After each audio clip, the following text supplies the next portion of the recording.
everybody, welcome back to our videos about English literature. So today we are going to talk about one of the major romantic poets, and I'm talking about William Blake.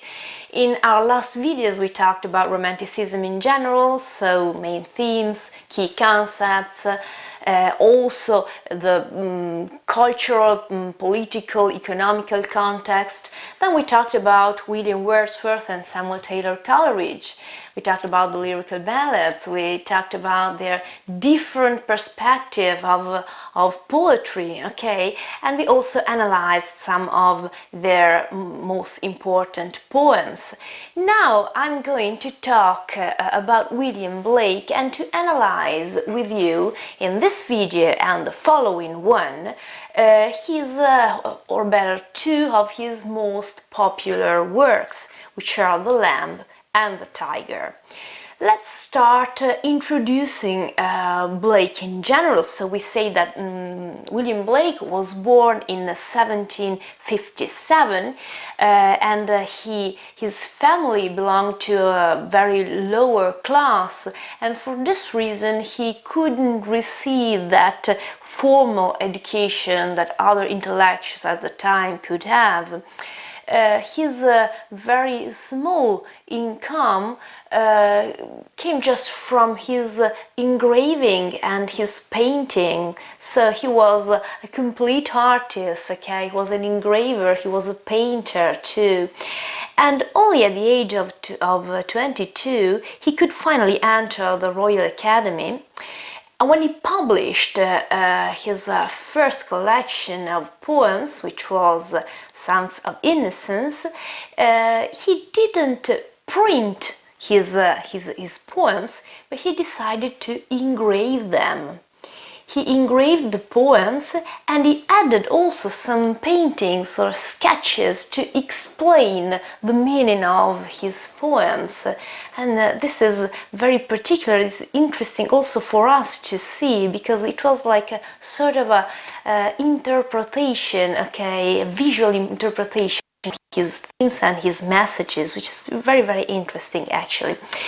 So, despite his dislike for the idea, for the concept of patronage, he really had to look for patrons till his death, basically, which was in 1827.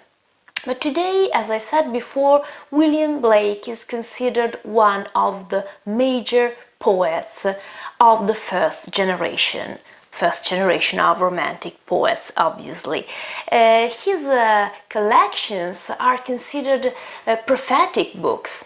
It's quite interesting because we have mentioned many times the idea of the poet-prophet. So this poet that was able to look deeper into things, to understand those hidden truths in nature, which other people couldn't actually see, and the poet was able to convey them through art, through poetry, using imagination, which Wordsworth would probably call his inward eye, okay, and using symbolisms, for example, and using memory again. So the idea of the poet-prophet is now extremely strong because his books were really considered prophetic books. So he really considered himself a poet-prophet. He believed that the internal mind has to shape somehow the way the man sees the external world, the external reality. So this is one of the tasks of the poet. As I said before, his most important collections of poems were Songs of Innocence on one side and Songs of Experience on the other side. They are absolutely, they could be considered to opposite sides, but they are also complementary, okay? They are completely different. They talk about complete, different and opposite perspective of creation, of the human being, of perceptions, but at the same time they belong to a whole. we have always said that nature is considered as a living, an organic living all, okay? Also in this case, two different sides, two different points of view, okay? Blake's different points of view could be considered a living all somehow, so two sides, two opposite sides of the same coin. Talking about the Songs of Innocence, we can say that he wanted to talk about the condition of man in the Garden of Eden, okay? It was before the fall.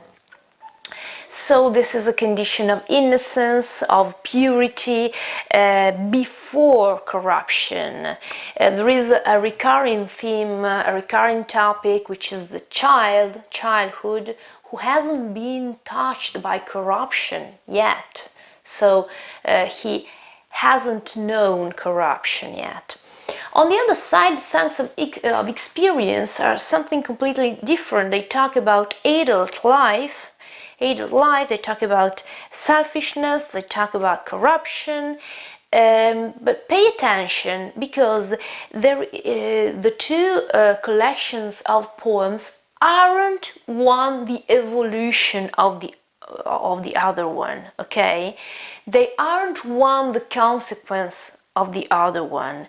It doesn't mean that the Songs of Innocence had as a consequence Songs of Experience. It doesn't mean that the situation, the existential situation status, okay, in Songs of Experience is bound to change and to become the one that is described in the Songs of Experience. It's absolutely different. The idea is absolutely different. On the contrary, it doesn't mean it at all. They coexist at the same time, at the same moment, as two aspects, okay, of the creation. And the protagonists, the lamb on one side, the tiger on the other side, are created by the same God at the same moment, okay? So they aren't an evolution, okay, or a corruption, or any kind of change or shift from one to the other. They just coexist at the same time, the same moment, okay, created by the same God, which is actually the main theme, the most important topic of both of them, especially of the tiger. Let's start reading together the lamb from Songs of Innocence, and written in 1789. So the poem starts here with two questions, okay, a couplet, okay, a rhyming couplet, which is, little lamb, who made thee? Dost thou know who made thee? So this is the first existential question. So lamb, do you have any idea of who your creator is? Let's pay attention to the language. He doesn't say you, okay? He says thou when it is a subject, and it says thee when it is an object, okay? Which reminds us of, the thou is very similar to the you. It's spelled almost in the same way. They just put the Y instead of the TH, but it was spelled in a very similar way. The other word, thee, as an object, is very similar to the Latin idea of te, ti. Okay, so it's quite similar to the classic language. There are also some parts, like in the auxiliary verb dost. Okay, some part, the st is typical of the second person singular of German language. The German language, for example. Okay, then they lost it, okay, in the English language. But it is always a reminder of how German and we can say Germanic languages belonged to the same root, or came from the same root, better. gave thee life and bid thee feed by the stream and over the mead, gave thee clothing of delight, softest clothing, holy, bright, gave thee such a tender voice, making all the vales rejoice. Little lamb, who made thee? Dost thou know who made thee? And we have the final questions that are repeated, or better, the same question at the end and at the beginning of this first part of the song, the first part of the poem. So, dost thou know who made thee? So, do you know who your creator is? And he goes on, okay, with this question. He develops this question. He say, who gave thee life and who explained you how to eat, basically, and where. So by the stream, over the mead. It's a very idyllic environment.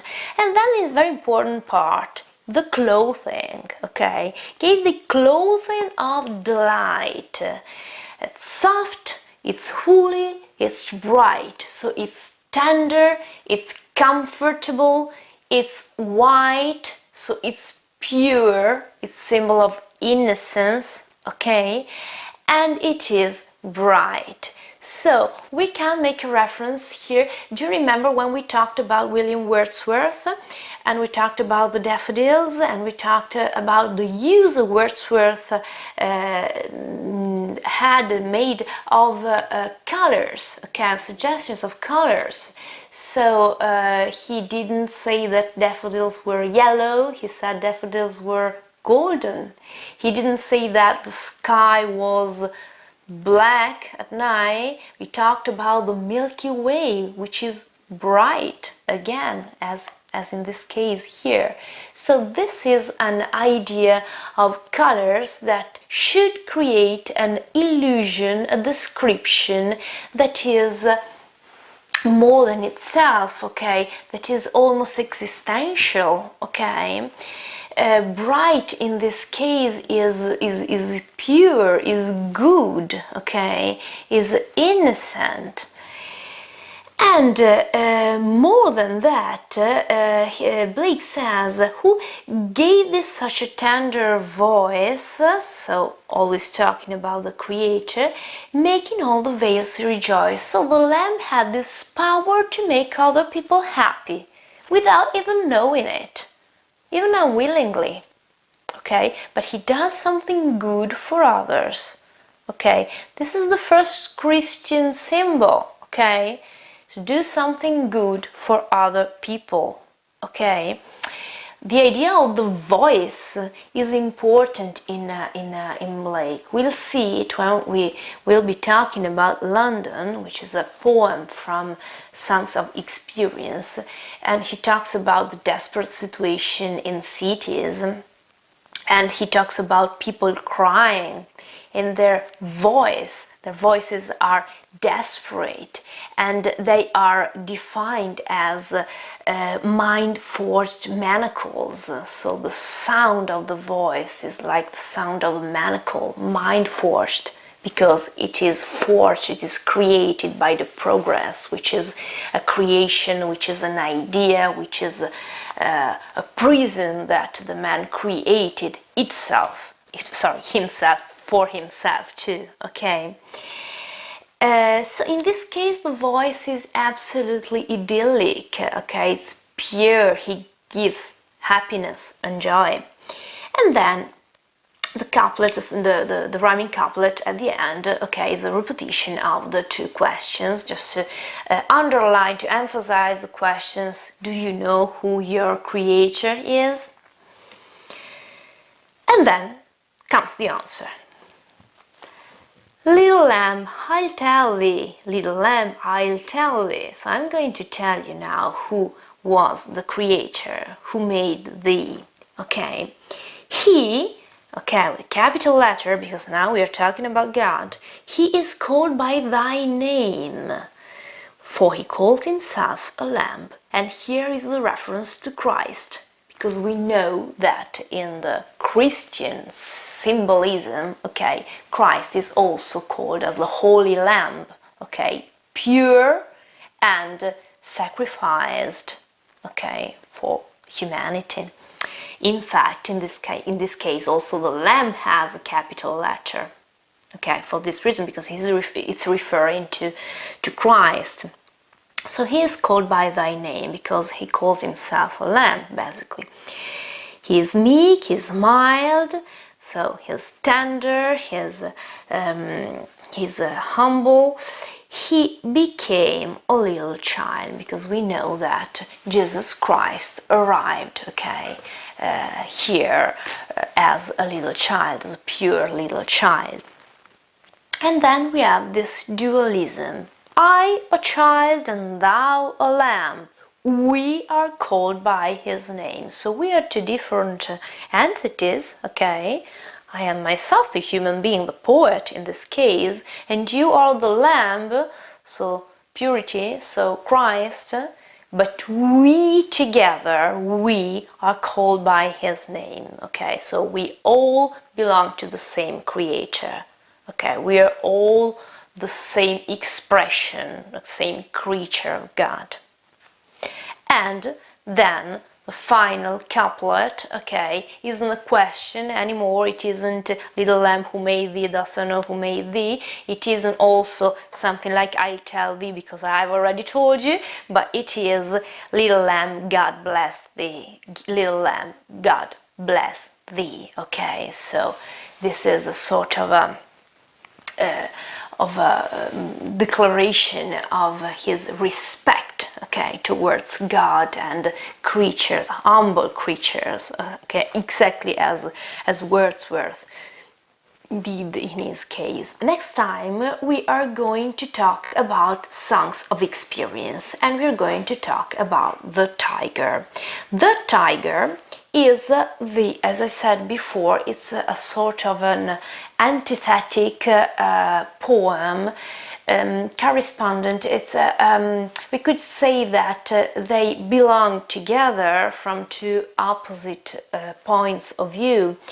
And if the lamb could be described by the concept of beautiful, okay, the Tyger could be described by the concept of sublime, okay? We're always talking about Björk's idea of beautiful and sublime because the lamb is the representation of something very reassuring, very peaceful, very tender, very quiet, tamed, controlled, positive. On the other side, the Tyger is the opposite. It's screeches, it's majestic, it's huge, it's perfect, because it's perfect in its fearful and dangerous nature, okay? And still it's so very fascinating, and it attracts a human being anyway. And the question is, could the same God who created the lamb be also the creator of the Tyger? This is the question that Blake asks. He doesn't answer, but we can find an answer anyway. So, see you next time with Blake again. Goodbye.